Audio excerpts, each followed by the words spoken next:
یکی از اطبای دنیا، یک دکتر صاحبی که هر روز تبادتش نه به یک شهر از این شهر به این شهر، بلکه از این کشور به این کشور، یک روز این دکتر به افغانستان و یک روز بالاخره به پاکستان و یک روز به ایران و یک روز به اروپا و یک روز به فلان کشور و یک روز به فلان کشور.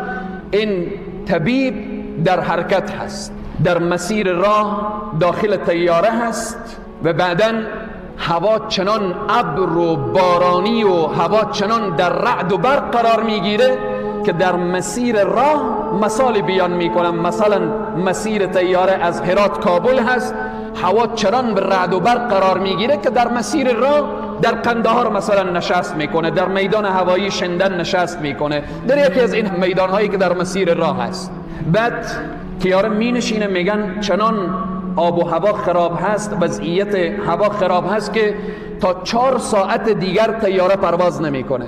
بعد دکتر پرسان میکنه که من به فلان شهر میروم، چند ساعت راه به موتر هست؟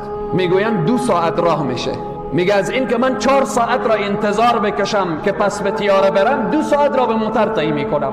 به موتر می نشینه، حرکت میکنه، در مسیر راه 1 ساعت میره، در یک دشت و بیابان قرار میگیره، چنان رعد و برق و باران فشار میاره که موتر هم میگرفته نمیتوانم. و بعدا در یکی از قشلاقها، در یک قریه فقیرنشین، در آنجا پناه میبره این دکتر که فقط به خاطر که پناه ببره از دست رعد و برق و باران. داخل یک خانه میشه، میبینه یک مادر پیرزالی نشسته هست رو به طرف قبله و دست به دعا هست و بعداً یک فرزند مریضی در کنج خانه افتاده هست. سلام مادر، حال شما خوبه؟ الحمدلله. و بعداً پرسان میکنه این طفل از کی هست؟ گفت این نواسه من هست، این فلان مریضی را داره.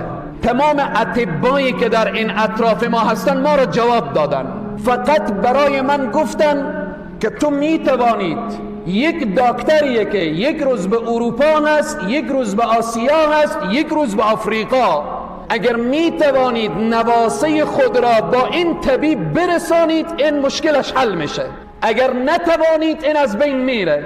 من نگاه کردم، نه سرمایه دارم، نه وسیله دارم، نه کسی را میشناسم. از علما شنیدم که حل مشکلات استغفار هست. کنج این خانه نشستم و فقط استغفر الله میگویم. طبیب به گریه می شود که مادر استغفار را بس کن که زمین و آسمان و رعد و برق همه به فریاد آمدن.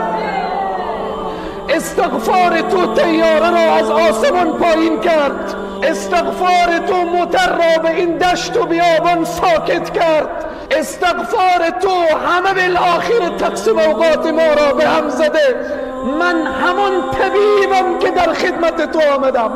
عزیزان و بزرگواران، چرا الله را فراموش کردیم؟ چرا به دروازه الله در نمیزنیم؟ اگر داخل محبسی برادر مسلمان استغفار بکن، والله قسم دروازه های محبس به روی تو باز میشه.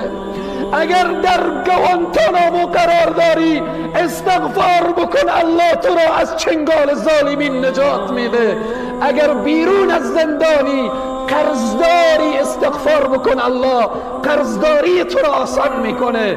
اگر اولاد نداری استغفار بکن، الله همه مشکلات تو را حل میکنه، چون به صراحت کامل الله برای ما وعده فرموده فقلت استغفروا ربکم انه کان غفارا یرسل السماء علیکم مدرارا ويمددكم بأموال وبنين ويجعل لكم جنات ويجعل لكم أنهارا ما لكم لا ترجون لله وقارا.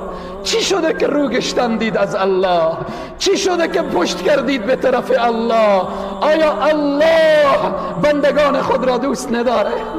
اللهی که به استغفار یک پیرزن این رعد و برق را به وجود میاره، امروز همان الله که هیچ تغییری در ذات او نیامده و نمیآیه و نخواهد آمد.